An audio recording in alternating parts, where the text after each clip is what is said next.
I love you.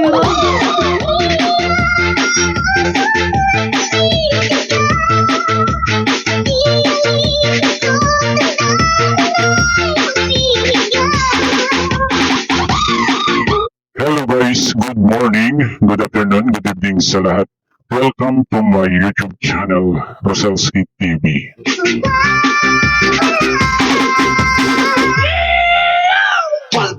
Guys, nandito tayo para mag-reaction sa vlog ni Kuya Jens. Ito po ay yung vlog niya tungkol sa mga wakwak, guys, na nagsisimula na na manggapang ng beneficiary ni Kalinga Prab.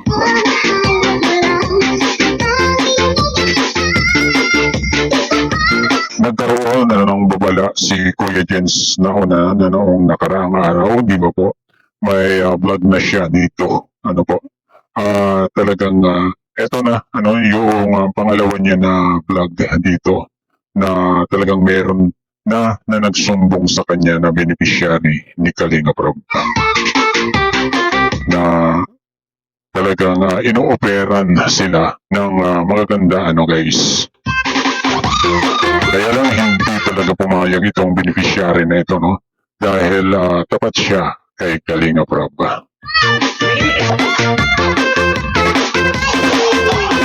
Siyempre, bago po tayo mag-start, pakisuportahan po muna ang naman ng Kalingap, Kuya Val Santos Matubang, Ate Edna Vlogs at Kalinga Prab.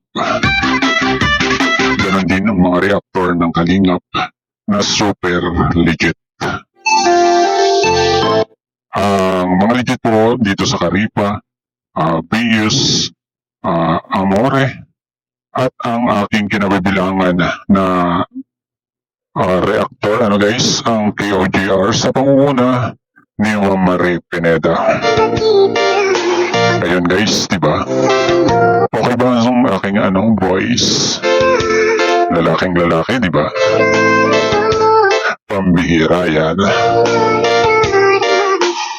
Ito guys, huwag na nating patagalin. Ito po, panoorin po natin si Kuya Jens.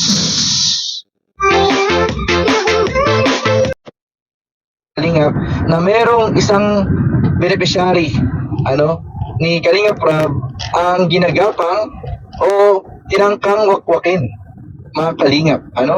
Talagang hindi na nga nakontento sa mga nangyari o ginawa. At talaga namang balak ata o may balak atang isa-isahin ang mga beneficiary ni Kalinga Prab. Grabe guys, grabe ang ginagawa talaga ng mga kuwak-kuwak na ito. Sino kaya itong beneficiary na nagsumbong dito kay Kuya Jens? Grabe. Bakit hindi sila makapaghanap ng sarili nilang beneficiary? Bakit kailangan ang mga beneficiary ni Kalinga Prab ang kanilang susulutin? Di ba guys? At buti na lang talagang hindi natinag itong beneficiary na ito, di ba? Hindi niya ipinagpalit itong si Kalinga Prab. Diretso na po natin, guys. At meron niyang isang beneficiary ang mga Kalingap na nagsumbong. Kaya natin nalaman. Kasi ang daming nagko-comment, gawa-gawa lang daw yung istorya. Ang daming nagko-comment na gawa-gawa lang daw, fake news daw, gawa lang ng issue. Pero ang katotohanan po mga Kalingap kung bakit ko nalaman, dahil ang beneficiary na tinangkang wakwakin ay nagsumbong. Nagsumbong po mga Kalingap. Ayun, nagsumbong. Walang kawala itong mga nanggagapang na ito. Sigurado, kilala. Kilala ni Kuya Jens itong mga wakwak na ito. Siyempre sinabi nitong beneficiary na nagsumbong. Hindi pwedeng hindi sasabihin yan dyan, kay Kuya Jens. Grabe. At bilib din ako dun sa beneficiary kasi napaka-loyal po kay Kalinga Prab. Kasi talagang nagsumbong pa po siya mga Kalinga, nagsumbong pa po siya mismo. Nagsumbong siya mismo at sinabi niya na siya ay inaalok mga Kalingap, inaalok po siya. Basta mga Kalingap, alam ko magigits po ninyo. Inaalok po siya na, ayun nga, kukunin siya, inaalok siya, at pinapangakuan ng mga magagandang bagay. Grabe. mangyayari na ulit ba yung mga nangyari dati? Grabe guys. Sino kaya itong mga nanggagapang na ito? Na hindi sila kumuha ng sarili nilang beneficiary. Diba? At sa pananalita ni Kuya Jens, ay talagang kilala niya itong mga nanggagapang na to. Diba guys? Sabi niya dito, mga kalingap. Which is talagang nakakatawa nga, mga kalingap, kasi parang desperado na desperado. na pati yung hindi naman nila scout ay Hindi nila. Ibig sabihin, hindi yan iisa. Guys? Hindi iisa yung nanggagapang. Diba? Ibig sabihin yan, dalawa or mas marami pa. Diba? balak atang wakwakin o kunin, mga kalingap. Pambihira. So grabe po talaga, mga kalingap, ang daming nangyayari, ang daming issue sa sa kanila, ang daming mga Natatawa na lang si Kuya Jensi, guys. Talagang natatawa na lang siya sa mga nangyayari. Diba?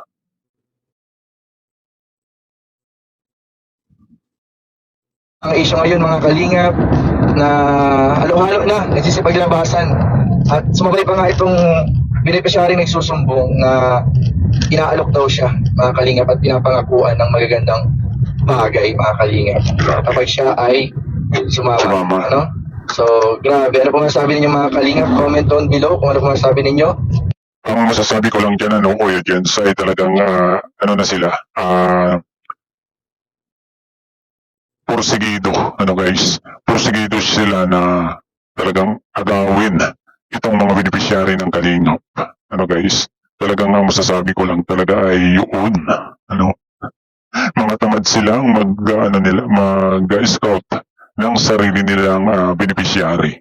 Guys, pero kahit hindi nila scout, ay talagang niyayaya nila sa kanila. Guys, tapos ang kabayaran niyan ay may mga magagandang pangako itong mga to dito sa mga beneficiary na ginagapang nila. Guys, uso na naman pala ang gapangan. Akala ko sa election lang yung mga gapangang yan pero pati pala dito sa Kalingap ay talagang ginagapang din ang mga beneficiary. Grabe. At alam nyo guys, ang magiging kawawa dito ay yung mga beneficiary na maniniwala sa kanila. Guys? Kaya maganda itong ginawa ni Kuya Jens na ito para maging babala. Sana mapanood ng lahat ng mga beneficiary ni Kalinga Prab itong vlog ni Kuya Jens para maging alerto sila na sa oras na sila ay kumbinsihin, pangakuan, ay sana ay hindi sila maniwala dito sa mga to. Guys, kawawa sila kapag naniwala sila dito sa mga ganitong tao. Guys, yung mga agaw, mga wakwak, guys. Buti na lang po ay nagsumbong itong beneficiary ni Kalinga Prab. So, ingat-ingat po tayo sa lahat ng mga beneficiaries, maging mapagmatsyag, maging matalino sa pag-decide, at huwag niyong kakalimutan na kapag kayo ay posibleng makuha ng iba o nagpawakwa kayo. Ito para sa mga beneficiary. Kapag nagpawakwa kayo, mga beneficiary, ay once na bumagsak kayo o kaya parang kapag nasira kayo sa tao, sa mga viewers, kapag nawala na yung kasikatan, ay mahirap nang bumalik kasi napakarami ng beneficiary ang nawakwak at hindi na talaga nakabalik sa Kalingap. Yes. Hindi na nakabalik. Nahirapan na pong bumalik sa Kalingap. Kaya dapat ay pag-isipang mabuti ang mga desisyon at pag-aralan, mag-isip ng mabuti po, mga Kalingap. Wait lang po. So, okay po, mga Kalingap, nagkaroon lang ako kanina, repost lang ako kanina, mga Kalingap, kasi nagpadala tayo ng mga orders sa Kuya Jens Bread Spread. Ayun, masarap ata yung palaman ni Kuya Jens na yan, matikman kaya yung kanyang palaman na yan. Ayan, commercial muna po, mga Kalingap, sa mga gusto pong umorder ng Kuya Jens Bread Spread. Available po mga kalingap in 3 flavors. May yema, ube, at mango yema po mga kalingap. Ayun guys, bili na kayo kay Kuya Jens, ano. Masarap siguro yan, ano, yung palaman niyang yan, ano guys. Yan, bili na po kayo. Only 250 per bottle. Pero kapag tatlo po yung bibili po ninyo mga kalingap, 700 na lang po mga kalingap. Yung Order po kayo mga kalingap and message na po kayo sa aking Kuya Jens Facebook page. So ayun po mga kalingap, balik po tayo. Balik po tayo mga kalingap sa pinag-uusapan po natin kanina. So ayun na nga, dahil maraming ang hindi naniniwala, maraming comments po ang nagsasabing gawa-gawa lang yung issue. Sinabi ko na po dito sa ating vlog, dito sa ating video nito mga kalingap, na kaya ko po nalaman dahil po yung beneficiaryong sinubukang wakwagin, ay nagsumbong. Hindi naman po namin yan malalaman kung hindi po nagsumbong yung beneficiary. Pero good for the beneficiary. Good for the beneficiary dahil andun yung loyalty niya kay Kalingap Rob. Andun po yung loyalty niya sa Kalingap. Na hindi po siya nagpadala kahit ano po yung mga pangakong magaganda sa kanya. Kapag siya daw ay sumama o umalis sa Kalingap, ay hindi po siya nagpadala sa mga suhol o mga bulaklak na salita, mga Kalingap. Ayun guys, talagang saludo ako dito sa beneficiary na ito, na talagang hindi niya pinagkanulo itong si Kalingap Rob, guys. At sana lahat ng mga beneficiary ay ganito mag-isip, iniisip niya ng mabuti, kung ano yung kanyang magiging desisyon. Kahit pa pangakuan siya, ng magagandang bagay, po. Ayun siguro ay talagang napakaganda nitong ginawa ni Kuya Jens na ito para maalarma itong mga beneficiary ni Kalingap Rob, guys, dito sa mga nanggagapang, guys. Hanggang dito na lamang po ang ating konting pagre-reaksyon dito sa naging vlog ni Kuya Jens. Hanggang sa muli pong pag-vlog. Bye-bye. God bless po sa lahat. Peace.